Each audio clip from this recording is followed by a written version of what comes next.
নমস্কার, সেটিবিল কুকিং চ্যানেলে আমাদের স্বাগত জানাই। আজকে আবার একটা নতুন রান্না নিয়ে চলে এসেছি। তার রান্নাটা হচ্ছে মৌরলা মাছের ঝাল চচ্চড়ি। তো দেখে নাও। তার জন্য আমি নিয়েছি ছোট ছোট কুচো কুচো মৌরলা মাছ, আর এখানে পেঁয়াজ কেটে রেখে নেওয়া আছে, আর বেগুন কেটে রেখে নেওয়া আছে, এটা আছে টমেটো, আর এখানে রসুন বাটা, আদা বাটা, সর্ষে বাটা, লবণ, হলুদ, আর আছে জিরে গুঁড়ো, আর এখানে আছে চিনি, আর লাস্টে ধনেপাতা। তেল তো লাগবেই রান্নার জন্য। আমি রান্নাটা শুরু করি, তোমরা দেখতে থাকো। কড়াইটা গরম হয়ে গিয়েছে, এবার আমি কড়াইয়ে তেল দিয়ে দেব।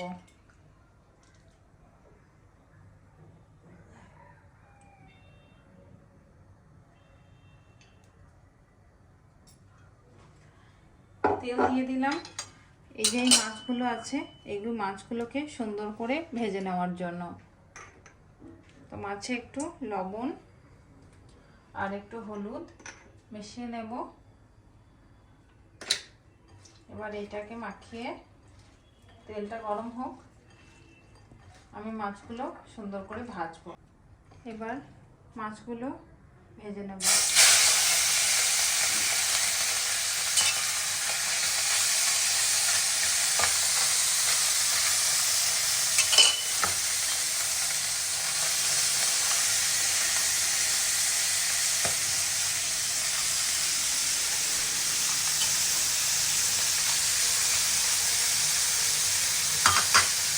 মাছগুলো ভেজে নিয়েছি, কড়া করে ভেজেছি মাছগুলো। যেহেতু ছোট ছোট মাছ, খুব যত্ন করে ভাজতে হবে, না হলে কিন্তু ভেঙে যেতে পারে।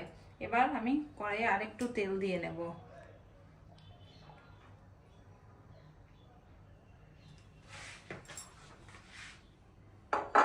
তেল গরম হয়ে গিয়েছে, একটু পাঁচ ফোড়ন দিয়ে দেবো। তোমরা দিতে পারো, না দিতে পারো, কিন্তু পাঁচ ফোড়ন আমি একটু দিয়ে নিলাম।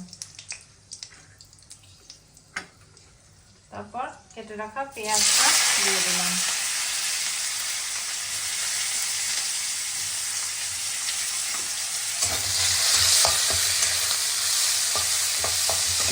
এইভাবে পেঁয়াজটা অল্প ভেজে নেব।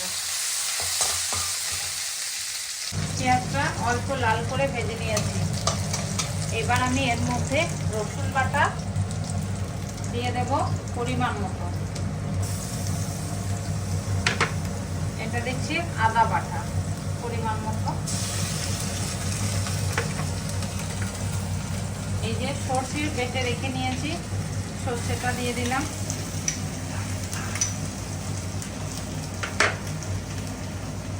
লবণ,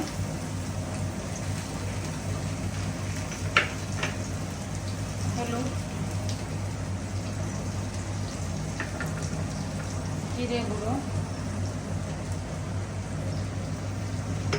আর একটু চিনি, সবই দিয়েছি পরিমাণ মতো। এবার এর মধ্যে এই টমেটো কেটে রাখা এটা অ্যাড করে দিলাম। তারপর ধীরে ধীরে মশলাটা কষিয়ে নেব।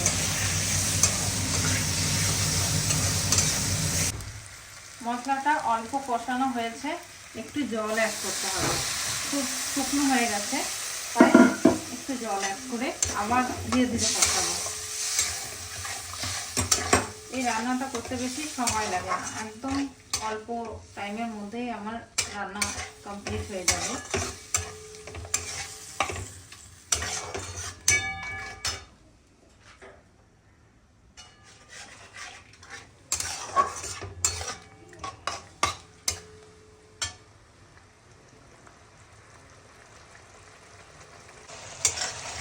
অল্প কষানো হয়েছে, এবার আমি এই বেগুনগুলো দিয়ে দেবো। বেগুনগুলো তোমরা চাইলে তেলে ভেজে নিতে পারো, কিন্তু আমি তেলে ভেজে নিইনি।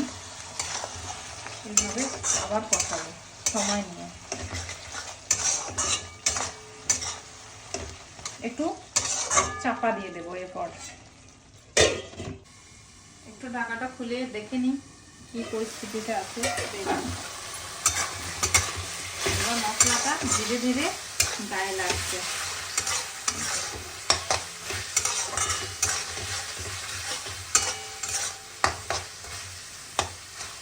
হয়ে গেছে মশলা দিয়ে বেগুনটা কষানো।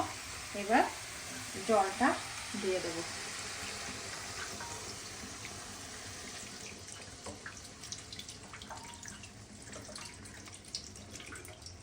তোমরা চাইলে এটা একটু মানে কারিটা বেশিও রাখতে পারো, আবার গামাখাও করতে পারো। আমি বেশি কারি বানাবো না, অল্প বানাবো।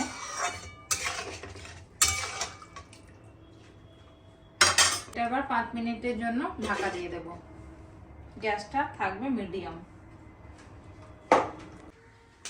5 মিনিট হয়ে গেছে। এবার আমি ঢাকনাটা খুলে নেব।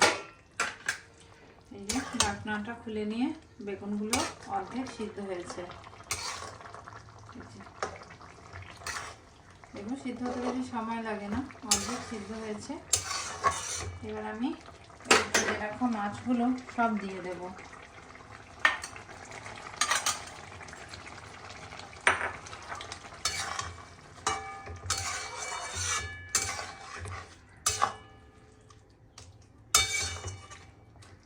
ঢাকা দিয়ে দেব 2 মিনিটের জন্য।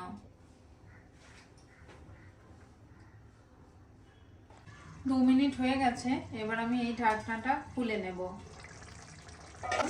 গা মাখা হয়ে গেছে এটা, আর বেগুনগুলো সব খুব সুন্দর সিদ্ধ হয়ে গেছে। এবার আমি একটু ধনে পাতা এর মধ্যে দিয়ে দেব।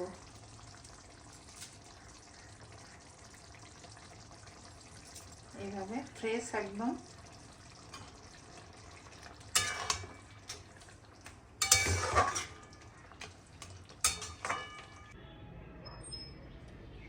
আমার রেডি হয়ে গেছে মৌরলা মাছের ঝাল চচ্চড়ি। এটা গরম ভাতের সাথে খেতে খুব ভালো লাগে। আর এইটা কেমন হয়েছে সেটা জানতে হলে, মানে টেস্টটা কীরকম হয়েছে সেটা জানতে হলে দেখতে হবে সিটিভিল ব্লগ চ্যানেল। আর তোমরা প্লিজ একটু সাবস্ক্রাইব করো। তোমরা এনকারেজ করলে আমি কুকিং ভিডিওটা আগে নিয়ে যেতে পারবো। তো আজকের মতো এতটাই।